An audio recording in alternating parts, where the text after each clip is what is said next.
today we are going to be making this super simple scarf. This scarf was made using some DK yarn from Emu Yarns, which is just, oh, so soft and so gorgeous. It's just a nice plain acrylic.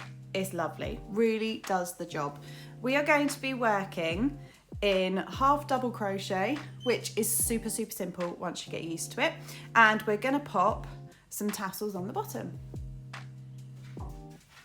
So here's what you're going to need. We've got some classic Aran yarn. You can use any thickness you like depending on what you want to look like. Like I said, the last one was with DK. This one's going to be with Aran. We need well, for this one we're going for a 6mm hook. Oh, I don't know if you can see that. If I was using DK, it would probably be a 5 or a 5.5, but for the Aran, I'm going to be using a 6mm. You need a darning needle and you need some scissors, and that's about it. Shall we get started? So the first thing we're going to do is make a slip stitch and pop our hook in, and then we're going to chain 20. So 1, 2, 3, 4, 5, 6, 7, 8, 9, 10, 11, 12, 13, 14, 15, 16, 17, 18, 19, 20. So that's the width of our scarf. For the fact that we're going to be doing half double crochet, we need to add 2 more extras on the end, and every time you turn a row you're going to add 2 chains on. What this does is it just keeps it nice and straight. Let me show you with the other one. So where you've got a straight edge, that will be from where you've added 2 chains on the end to fold it over. So half double crochet works like so. We're turning over, we're going to yarn round our hook. We'll count 1, 2, and then go into the third one. We go round, pull out, and then we go round again and pull through all 3 loops. Okay, I'll show you that again. So we loop round, go through the hole, loop round, pull it through. You should have 3 on your hook, and pull the yarn all the way through. As I've said before, my first row, I always use this method.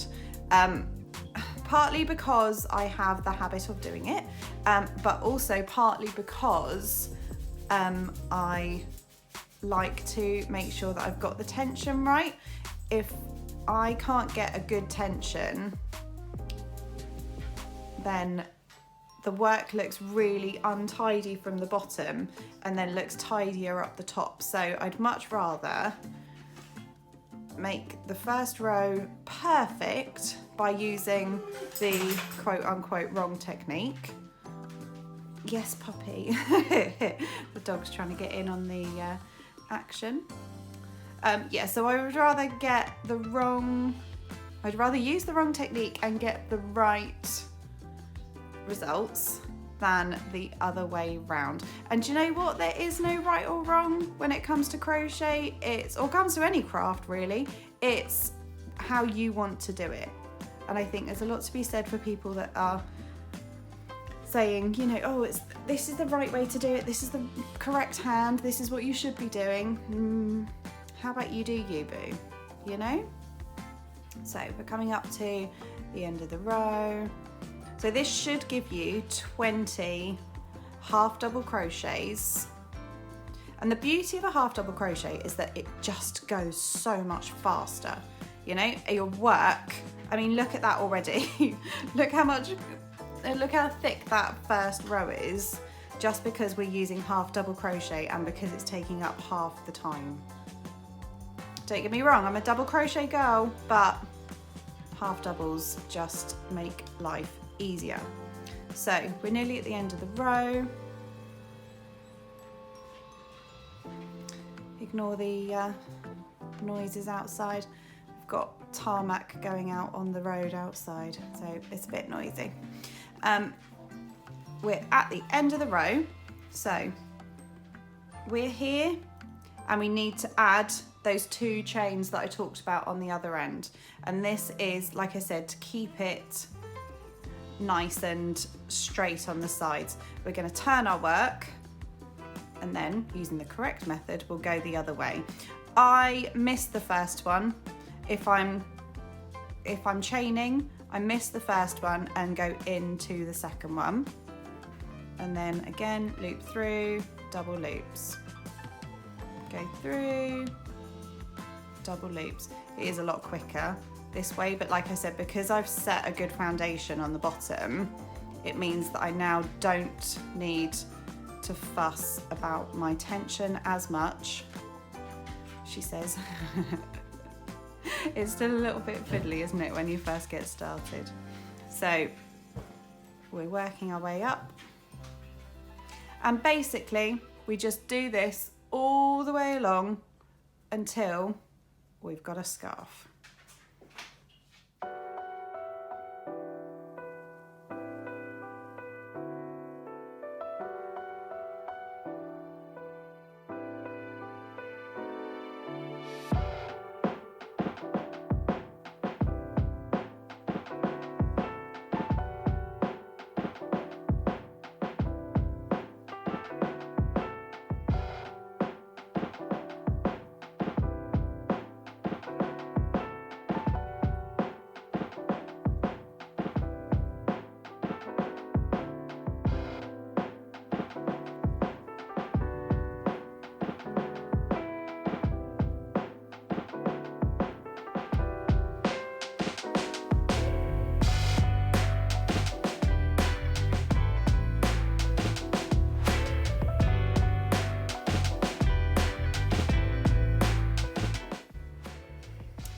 Everything's done. We're going to sew the ends in.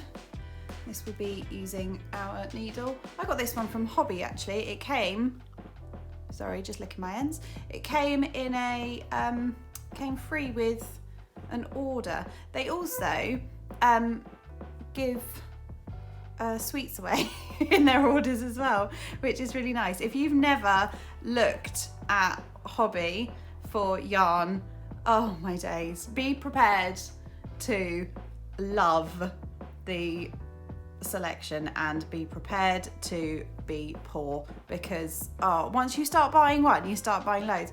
And then they do things like it's £59 and then you get free delivery, and you think, well, by the time I've put like all the stuff that I like on, that's easily £59.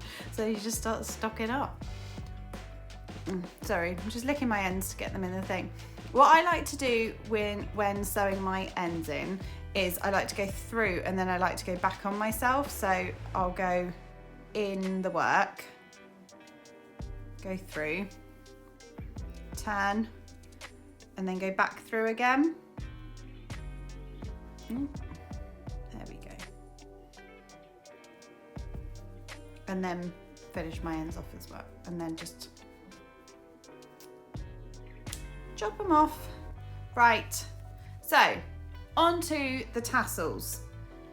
Now the younger of us will not know what this is, but it's a DVD cover which I use to measure out how long my tassels should be. All you need to do, you can use a book as well, you can use whatever you like really. I just twist them round the cover of choice. You could even use a piece of card if you wanted to, but I just like this for the regularity. And then once you decide you have enough, I've not decided whether I've had enough. I'm sure there's a number. Basically what I'm going to do is I'm going to do one tassel per hole, so it'll be 40 tassels. So let's just chop that end off, and then, oh, if I move it up a bit, I can use the holes to cut through. And then you just chop through, she says. Ta-da! And you have a load of tassels. I'm going to, using my hook, I'm going to get a tassel, thread it through. So you put the hook through one of the holes at the end, thread it through, and then hook that through again, tighten it up. Just for the sake of it, I like to put a little knot in the end as well. And then you just repeat that all the way along. And that is your finished scarf. Ta-da! I hope you enjoyed this tutorial. Please do like and subscribe, share it with others, and don't forget to tag me on Instagram. It's cc.createandcurate so that I can see all your lovely scarves. Thanks so much. Bye guys.